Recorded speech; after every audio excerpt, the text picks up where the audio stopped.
салом алейкум тамошобинони муҳтарам. Нашри навбатии барномаи филотии ахборро бо муҳимтарин хабару гузоришҳо аз телевизиони Тоҷикистон мустақиман монзуратон мегардонем. Дар студио Ишаи Саттор.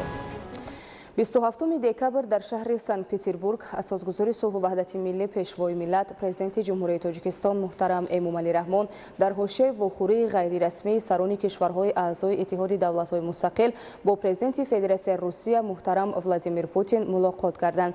Дар ҷараёни вохӯрӣ масоили ҳамкории Тоҷикистону Русия дар сатҳи шарикии стратегӣ ва дар чоҳорчӯби Иттиҳоди давлатҳои мустақил баррасӣ гардид.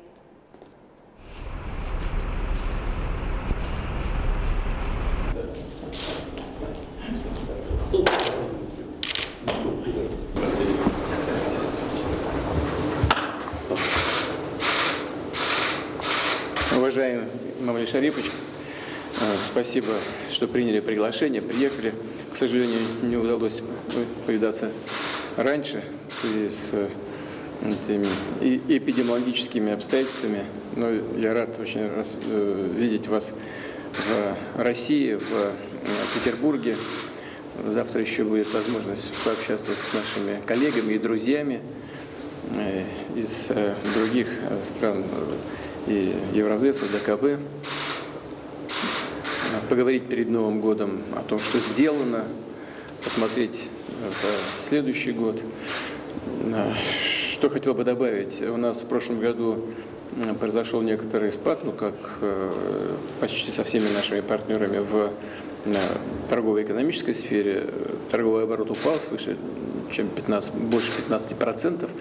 Но зато в этом году свыше 45 уже рост. То есть мы все, что потеряли в прошлом году, вернули и еще нарастили. Таджикистан один из наших верных, надежных, близких союзников. Мы развиваем отношения очень активно по всем направлениям. Это касается в том числе и вопросов безопасности. Сейчас ситуация на границе с Афганистаном, я знаю, мы с вами в контакте постоянном находимся, вызывает известную тревогу и озабоченность, и это объективные обстоятельства, и я разделяю эту озабоченность. Вы знаете, что мы активно работаем по линии укрепления обороноспособности Таджикистана.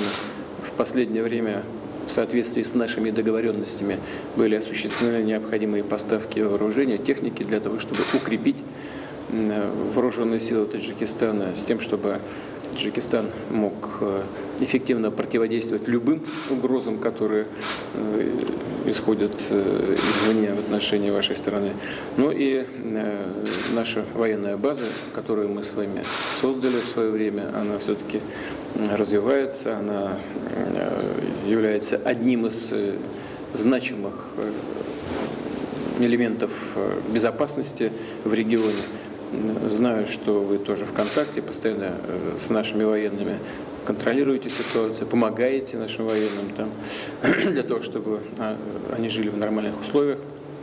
Будем работать и дальше по этому направлению. Ну и, наконец, гуманитарная составляющая очень важной является. Знаю ваше внимание и заботу в отношении развития русского языка. Он развивается очень хорошо при вашей поддержке. Много очень желающих изучать русский язык. Это и понятно, потому что в России проживает сегодня на временной основе и работает около 1 миллиона человек из Таджикистана. Если в позапрошлом году они перевели домой где-то 1 800 000 000, то в прошлом году в связи с этой пандемией, конечно, количество людей сократилось, работающих, где-то 1 700 000 получилось. Но, как и договаривались, мы с вами решаем вопросы, связанные с этими миграционными потоками, с тем, чтобы поддержать и экономику Таджикистана, и людей, ну и наша промышленность, экономика в целом, строительный сектор заинтересованы в привлечении квалифицированных и трудолюбивых людей.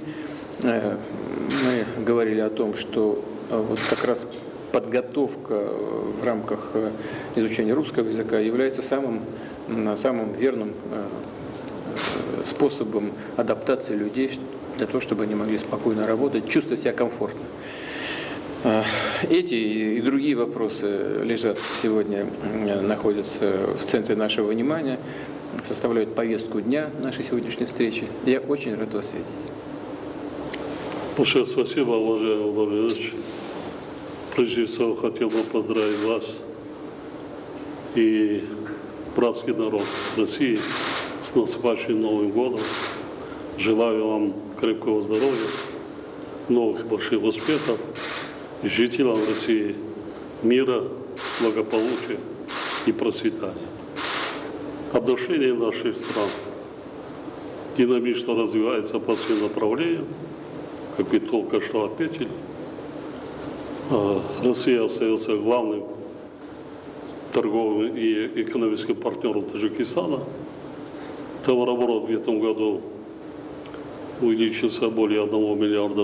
Это на 25% больше, чем в прошлом году.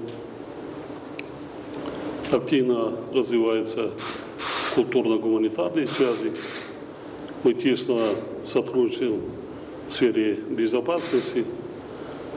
Готов обсудить с вами состояние и перспективы наших взаимоотношений, а также международные и региональные вопросы с акцентом на афганскую проблематику. Еще раз большое спасибо за приглашение. президенти мамлакат муҳтарам Эмомалӣ Раҳмон мулоқоти имрӯзаро имкони хуби баррасии дурнамои ҳамкории ду кишвар маънидод карданд. Аз вазъи феълии робитаҳои дуҷониба, рушди бемайлони муносибатҳо, сатҳи ҳамкории фарҳангию гуманитарӣ ва ҳаҷми гардиши мол байни ду давлат, ки дар соли 2021 беш аз $1 миллиардро ташкил медиҳад, изҳори қаноатмандӣ карда шуд. ҷонибҳо зимни вохӯрӣ барои баҳрабардорӣ аз имкониятҳои фаррох дар соҳаҳои металлургия, истихроҷи маъданҳои кӯҳӣ, сохтмон, тандурустӣ, фарматсевтӣ ва дигар самтҳои бахши иқтисодӣ табодули андеша намуданд. Дар рафти мулоқот ба масъалаҳои таъсиси шӯро оид ба ҷалби сармояи мустақими Русия ба иқтисоди Тоҷикистон, ҷиҳати фаъолгардонии ҳамкории сармоягузорӣ ва тақвият бахшидани кори комиссияи байни ҳукуматӣ оид ба ҳамкории тиҷорату иқтисодӣ баҳри мусоидат ба ин раванд таваҷҷӯҳ зоҳир гардид. Масъалаҳои рушду таҳкими ҳамкорӣ дар соҳаи энергетика, робитаҳои фарҳангию гуманитарӣ, муҳоҷирати меҳнатӣ, илму маориф, фарҳанг ва тандурустӣ аз мавзӯъҳои дигари мулоқот буд, ки ҷонибҳо оид ба пешрафти онҳо андешаронӣ карданд. Дар мулоқот сарони давлатҳо ҳамчунин авзои сиёсии ҷомеаи ҷаҳонӣ ва минтақа, вазъи мураккаби гуманитарии кишвари Афғонистон, ҳамкорӣ дар соҳаи амният ва дигар масъалаҳои мавриди таваҷҷӯҳро баррасӣ намуданд. Дар охири мулоқот президенти мамлакат муҳтарам Эмомалӣ Раҳмон аз президенти Федератсияи Русия Владимир Путин даъват ба амал оварданд, ки дар вақти барояшон муносиб бо сафари расмӣ ба Тоҷикистон ташриф оранд. имрӯз асосгузори сулҳу ваҳдати миллӣ пешвои миллат президенти ҷумҳурияи Тоҷикистон муҳтарам Эмомалӣ Раҳмон дар вохӯрии ғайрирасмии сарони кишварҳои аъзои иттиҳоди давлатҳои мустақил, ки дар шаҳри Санкт-Петербурги Федератсияи Русия баргузор гардид, иштирок намуданд. Дар ҷараёни мулоқот сарони давлатҳо оид ба масъалаҳои мубрами ҳамкорӣ дар доираи иттиҳод мубодилаи афкор намуданд. Инчунин оид ба таҳкими минбаъдаи ҳамкории гуногунҷанбаи давлатҳои аъзои иттиҳод аз ҷумла дар соҳаҳои иҷтимоию иқтисодӣ, амниятӣ ва фарҳангиву гуманитариро баррасӣ намуданд. барномаи ахборро идома медиҳем. Кормандони соҳаи буҷети шаҳри Ваҳдат аз баланд гардидани музди маоши кормандони соҳаи иҷтимоӣ аз ҷумла соҳаҳои маорифу тандурустӣ ва стипендияи донишҷӯён рӯҳбаланд гардида, иброз доштанд, ки ҷавобан ба ин иқдоми шоистаи президенти ҷумҳурияи Тоҷикистон муҳтарам Эмомалӣ Раҳмон дар рушди соҳаҳои хоҷагии халқ саҳми арзанда мегузоранд. гузориши Муҳаммадалӣ Абдукарим ва Шукруллои Нурулло дар ин хусус. дар паёми навбатии президенти ҷумҳурии Тоҷикистон муҳтарам Эмомалӣ Раҳмон ироа доштанд, ки ҷиҳати рушди соҳаҳои илму маориф, тандурустӣ ва ҳифзи иҷтимоии аҳолӣ дар даврони соҳибистиқлолии мамлакат аз ҳисоби ҳамаи сарчашмаҳои маблағгузории бюҷети давлатӣ зиёда аз 97 миллиард сомонӣ равона гардид. дар 30 соли истиқлолияти давлатӣ 3240 муассисаи нави таълимӣ барои 1,400,000 хонанда сохта ва истифода дода шуд. бунёду мавриди истифода қарор додани муассисаҳои таълимӣ дар шаҳри Ваҳдат дар давоми 5 соли охир 20 ададро ташкил менамояд, ки ин иқдомҳои созандагиро бесобиқа метавон унвон кард. дар ироаи паёми навбатии президенти Тоҷикистон муҳтарам Эмомалӣ Раҳмон иброз доштанд, ки аз 1 июли соли 2022 музди меҳнати кормандони мақомоти ҳокимият ва идоракунии давлатӣ, муассисаҳои маориф, фарҳанг ورزش، تندرستی، مؤسسه‌های ساحه حفظ اجتماعی و دیگر تشکیلات‌های مؤسسه‌های ساحه حفظ اجتماعی و دیگر تشکیلات مؤسسه‌های بودجتی اینچنین استیپندی دانشجویان و دیگر نمودهای استیپندیا 20% زیاد کرده شود. با زیاد کردن مزد مهنت آموزگاران وضع اجتماعی کارمندان ساحه بلند گردیده ما جواباً با دستگیری‌های پیشوای ملت نسل نورس را در روحیه افتخار از وطن و وطنداری تربیت می‌نماییم.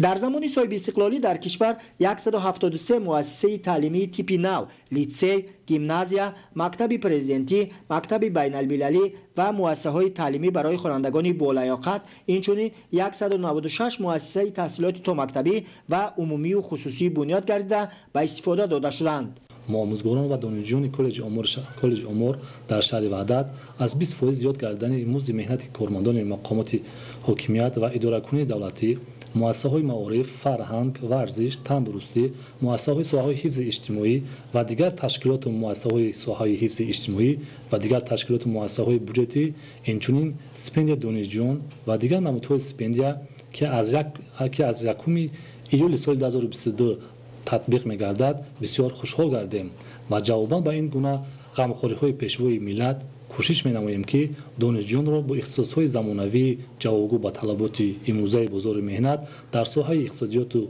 صنعت مملکت آماده نماییم. حل سریع مسائل اجتماعی اهالی و فراهم آوردن شرایط جهت زندگی ارزنده مردم از جمله با راه منتظم تأسیس دادن جایهای نوی کاری، زیاد نمودن حجم درآمد اهالی، بلند برداشتن مزد مهنت کارمندان، نفقه و استیپندیاها از جمله مسائل مهمترین در این دوره میباشند که در پیام نوبتی پرزیدنت جمهوری تاجیکستان محترم امامعلی رحمان ارائه گردیدند. محمد علی عبدالکریم، شکرالله نورالله، وحدت اخبار. حفظ صحتی مادر و کودک یکی از مسئله‌های افضلیتناک به حساب می‌رود. باید تذکر داد که با دستگیری حکومت جمهوری تاجیکستان دوام سال 2019 برای بلند برداشتن سطح خدمت‌رسانی طبی به مادران و کودکان، مؤسسه‌های تندرستی مملکت با تجهیزات و لوازمات ضروری طبی و مواد دارویی تامین کرده شدند. در پیام پرزیدنت جمهوری تاجیکستان با مجلس عالی جمهوری تاجیکستان نیز به این مسئله مخصوص تاکید شده برای حفظ مادر و کودک و پیشگیری فوت آنها پیشنهادهای مشخص ارائه کرده شد. گزارش خورشیده نجمیدین.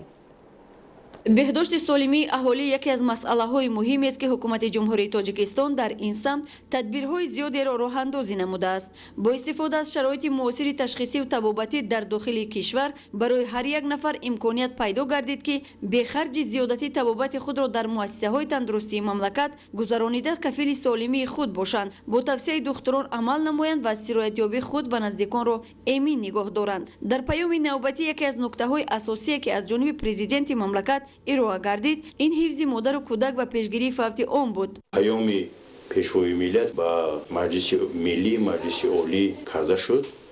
یکی از سخنهای اساسی درباره پس کردن فوت مادران و کودکان بود و ریاست مادر و کودک هر ساله کوشش به خرج می‌دهند که در زینه‌های اول فوت مادران و کودکان در سطح پس قرار داده شود. برای این از طرف ریاست حجت‌های حقوقی معیاری پیشنهاد کرده می‌شوند که برای طبابت و سریع وقت پیشگیری بیماری در زن‌های حامله و در کودکانی که در سن و سال برمحل هست جاری کنند. نشان دهنده های فوت عمومی 40%، فوت مادران هنگام تولد 73% و فوت کودکان تا 5 ساله 85% پست گردید. باید تذکر داد که در 30 سال استقلال دولتی در سمت حفظ مادر و کودک پیشروی های زیاد روی کار آمد. نشان داد سال 21 گیریم در جمهوری زیاده از 235,000 تولد شده است که این خیلی خوب است و ریاست با زیر ساختارها کوشش به خرج دادند که در شهر و ناحیه‌های جمهور اون زنانی که ما اگر درباره زنان قابل تولد گوییم زیاده از 2.5 میلیون هست و زنان حامله‌داری که در تحت نظارت بودند از روی آمار پیشکی زیاده از 220,000 بودند تا 95% آنها در 12 هفته حامله‌داری از نظارت متخصصان می‌گذرند و اون عامله‌هایی که برای طفل و برای مادر خطر دارد پیشگیری کرده می‌شود. дар ин самт бисёр барномаҳоям қабул карда шудааст. Барномаҳои миллие ки соли 2024 қабул карда шуда ва айни ҳол дар иҷрои он ҳаст. Ин барномаи миллӣ ҳазор рӯзи коммуникатсионӣ ё мо мегӯем ки ҳазор рӯзи тиллоӣ, ин аз рӯзи аввали ҳомиладорӣ ва то сину соли 2 сола аст. барои ташхиси модару кӯдак дар марказҳои тиббии мамлакат тамоми таҷҳизотҳои муосири тиббӣ таъмин гардиданд ки ин имкон дод он оризаҳое ки пеш аз таваллуд ва баъди он пайдо мешавад сари вақт пурра табобат гарданд. Хуршедаи Наҷмиддин, Меҳрӯзи ҷумъа, Убайдуллои Саидвалӣ, Ахбор. биёндагони гиромӣ, нашри навбатии барномаи иттилооти ахбор ба анҷом расид. Хайр, саломату сарбаланд бошед.